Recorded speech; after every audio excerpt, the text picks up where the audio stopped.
RK நகரில் Chennai RK நகரில் நட்சத்திர பேச்சாளராக இருக்கக்கூடிய நடிகர் விந்தியா அவர்கள் நிற்கிறாங்க. சென்னை பெரம்பூரில் டிஜி வெங்கடேஷ் பாபு எக்ஸ் எம்பி. கொளத்தூர் தொகுதியில் வந்து பாலகங்கா எக்ஸ் எம்பியாக இருக்கார். நெக்ஸ்ட்டு வில்லிவாக்கம் சென்னை மோகன் அவர்கள் நிற்கிறாரு. சென்னை திருவிக நகரில் டாக்டர் வேணுகோபால் எக்ஸ் எம்பியாக இருந்தவர். ராயாபுரத்தில் எல்லாருக்கும் தெரிஞ்ச நபர், அதிமுகவில் முன்னாள் அமைச்சர் டி ஜெயக்குமார் அவர்கள். சைதாப்பேட்டை தொகுதியில் ஆதி ராஜாராம் முன்னாள் வாரிய தலைவராக இருந்திருக்காரு, அவர் நிற்கிறாரு அந்த தொகுதியில்.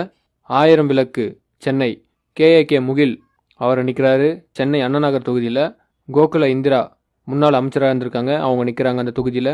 சென்னை விருகம்பாக்கம் தொகுதியில் விஎன் ரவி எக்ஸ்எம்எல்ஏவாக இருந்திருக்காரு, அவர் நிற்கிறாரு இந்த தொகுதியில். உங்கள் தொகுதியில் எந்த கேண்டிடேட் நிற்கணும்னு சொல்லிட்டு கமெண்ட்டில் சொல்லுங்கள், உங்கள் விருப்பத்தை பதிவிடுங்க. டி நகரில் சத்யா அவர்கள் எக்ஸ்எம்எல்ஏவாக இருந்திருக்காரு. சென்னை வேளச்சேரி எம்கே அசோக் அவர்கள் நிற்கிறாரு.